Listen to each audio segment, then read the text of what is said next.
Kaya siguro po ito yung masasabi natin na nag-aayos na po ang Team Kalingap. Yung mga bagay-bagay na kung saan nasisiraan or nasisilipan ang Team Kalingap, inaayos na po unti-unti. 3 buwan na walang upload na charity vlog. Anong tawag dyan? Vlogger pa ba yan? Na puro lang live? Kung sa bagay, ang sinacharity ang sarili, ang pamilya. E pag walang charity, baka matanggal ka sa Kalingap.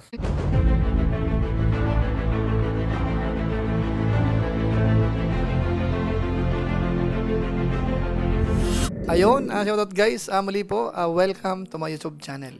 Ito po si Kuya July, ang inyong katugang, ang inyong kalingap na muling buwabati po sa inyo ng magandang araw, magandang gabi. Saang panig man po tayo ng mundo naroon at sa araw na ito, panibagong vlog po tayo. Pag-uusapan po natin dito yung bagong announcement po ni Kuya Bal Santos Matubang patungkol po sa mga lingap partners, lalo na po yung mga charity vloggers po. Na kung saan dito, alam ni Kuya Bal na hindi po lahat ay nagcha-charity. So may bagong programa po at ano kaya ang gagawin doon sa mga hindi po talaga nagcha-charity? Aalisin na nga ba sila? So pag-usapan po natin yan dito sa ating channel po. Maya-maya ng konti. Pero bago po yan, konting paalala muna si July. Baka sakaling meron po ditong hindi nakasubscribe sa ating YouTube channel, huwag natin kalimutan. July Paunil. Tapos pakipindot lang po yung notification bell button para lagi po tayong updated sa aking mga video upload. Tapos yung ating Facebook page po, July Paunil 2.0, pwede po nating i-follow at saka po pwedeng i-like. So maraming salamat po sa inyong lahat. At huwag natin pong kalimutan ang Team Kalingap, mga Lingap partners, pwede po nating suportahan. Lalo na po si Kuya Bal Santos Matubang at saka po si Kalingap Rab. Maraming salamat po sa inyong lahat. Ngayon tuloy na po tayo. Pag-usapan na po natin itong bagong announcement po ni Kuya Bal Santos Matubang.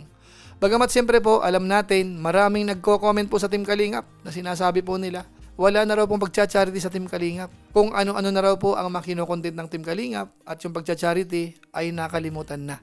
Ano po? So sa pagkakataon pong itong announcement ni Kuya Bal Santos Matubang ay maa-address po yung mga binabanggit po nila. Kasi alam naman po natin sa part po ni Kalingap Rab, yung pagtulong po ay nandyan pa naman. Sa part ni Kuya Bal Santos Matubang, nandun pa naman, mga kabayan po natin. Alam natin yan. At hindi lang po dun sa paraan na kung saan may mga matatanda na dinadalhan ng bigas, dinadalhan ng groceries, hindi lang po doon. Pati po yung mga YouTubers mismo, mga lingap partners na mga wala namang trabaho yung iba, o kaya naman may trabaho man, hindi ganun kaganda ang sweldo, binigyan ng opportunity ng Team Kalingap para sila ay maging lingap partners para hindi na po mahirapang magparami ng subscribers, mag-attract ng mga viewers, mga kabayan po natin. Iyon po ay paglingap pa rin at pagtulong. So ngayon po sa pagkakataong ito, gusto ko pong i-highlight yung announcement po ni Kuya Bal na kung saan hinighlight niya po na magkakaroon po siya ng programa para doon sa mga lingap partners na tinagurian po mga charity vloggers po sa Team Kalingap. Panoorin po natin ito. Meron ko ngayong programa po na pag-interview sa mga charity vlogger. Interview, one-on-one interview. Lahat sila po, interviewin ko. Ano ang mga improvement sa buhay mo na naging charity vlogger ka o nasa Kalingap po kayo? Nasa Kalingap ka. Interview po yan. One-on-one interview ng mga charity vlogger. Isa yan sa programa po natin. No? Maliban sa mga pagtulong na naka-upload sa Facebook, sa channel natin, ito pa, one-on-one interview natin sa mga charity vlogger na 2 buwan na walang upload na charity. 3 buwan na walang upload na charity vlog. Anong tawag dyan? Vlogger pa ba yan? So yun mga kabayan po natin, merong programang tinutukoy po si Kuya Bal Santos Matubang. Yun po ay interview one-on-one doon po sa mga charity vloggers. Itatanong kung sila ho ba ay may ginagawa pang pagcha-charity, mga kabayan po natin. Siguro po ituloy natin para maliwanagan ho tayo. Na puro lang live? Ha? Walang upload na charity vlog? Anong tawag dyan? Bahala ang karaba dyan. Na 3 buwan na walang charity. Paano yan? Kung sa bagay, ang sinacharity ang sarili, ang pamilya. No. Pero dapat po, buwan-buwan may charity man lamang. Ayuda. Kahit once a week man lang may charity. hindi lang po yung sarili ang ita-charity. Dapat merong charity sa labas. Kahit once lang. Ha? 4 times a month. Ano? Hindi lang pwede live. Para po makakuha ng mga palipad. O, hindi, anong tawag dyan? Hindi na yan charity. Kung sa bagay, charity sa sarili. Ganon. Ikaw na ang beneficiaries. Ikaw na ang vlogger, ikaw pang beneficiaries. Pwede rin ba yon? Ikaw na ang vlogger, ikaw pang beneficiaries. Matibay. Ha?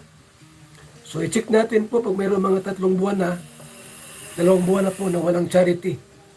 Ha? Pangit naman yung ganon. No? Natawagin kang charity vlogger. Charity vlogger. Ikaw pala ang beneficiaries niyan. Ikaw pala ang beneficiaries. Paano yan? Yung iba? Ha? Pangit man yung ganon. Ikaw ang vlogger, ikaw ang beneficiaries.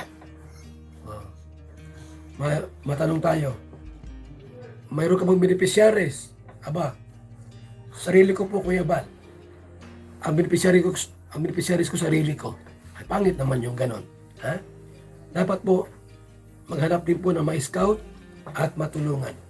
May views o wala, charity vlogger. May views o wala, mag-charity. Kung may views ka sa iba, sa ibang content, tuloy mo lang yun. Pero, huwag kalimutan ang mag-charity sa labas. May views o wala, dapat may charity ka. Kahit wala manood, at least may charity ka. Pag may magtanong, ikaw ba'y charity vlogger? Opo. Meron ka bang charity? Wala. Sarili ko lang. Mali. Mali po yun.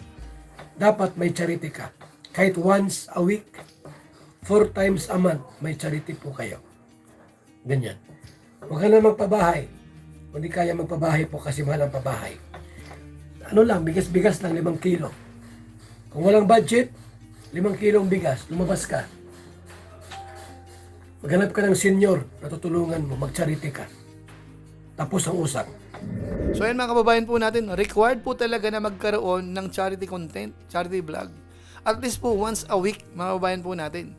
Dahil hindi raw po pwede na wala namang charity o kaya wala namang tinutulungan, ang ginagawa na lang daw po ay yung sarili ang tinutulungan.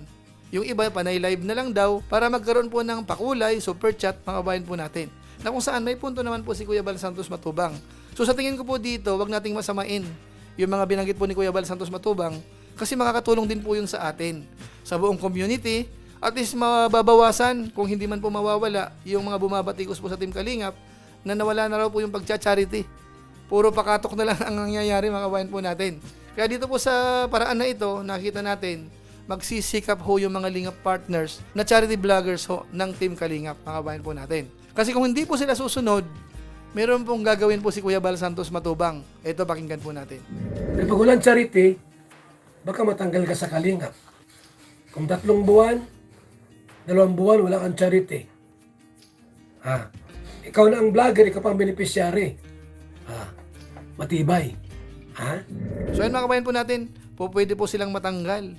2 to 3 months na wala talagang pagcha-charity, walang napapanood sa kanilang mga channel, sa Facebook page kung may page man po sila, o kaya kung ano man po sa social media, tapos kitang-kita na wala talagang pagtulong, sila po ay aalisin.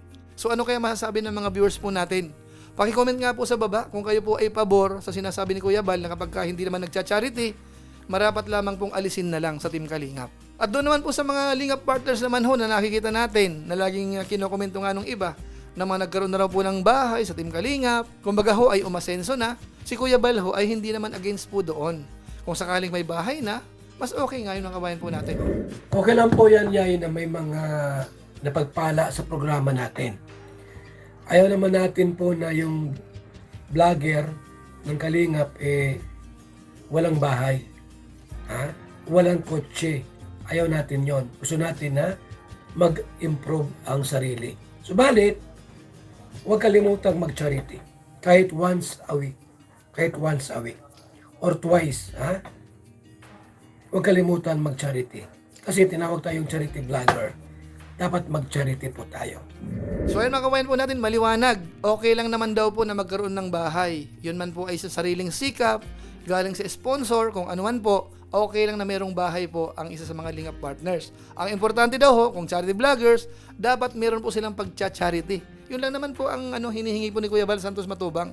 Ganun lang po kasimple. Kasi kung wala nga naman, paano matatawag na charity vloggers, mga kabayan po natin? Lalo na po yung Team Kalingap, nakilala ho sa pagcha-charity. Kaya siguro po, ito yung masasabi natin na nag-aayos na po ang Team Kalingap.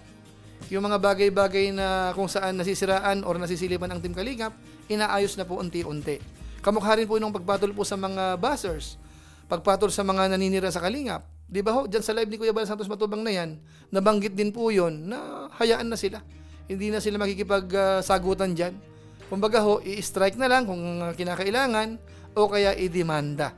So ano po, naway magsilbing aral po ito o kaya warning sa mga nakakalimot po doon po sa pangunahing layunin ng pagsali ho sa Team Kalingap or bilang isang Lingap partners, lalo na po kapag charity vloggers po.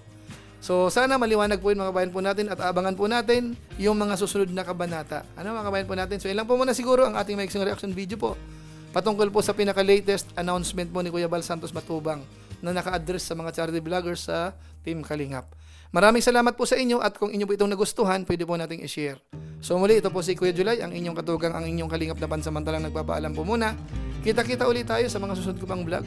Maraming salamat sa inyong walang sawang pagsuporta po sa ating YouTube channel. Pagpalain nawa kayo ng Diyos, mabuhay tayong lahat. God bless. Bye-bye.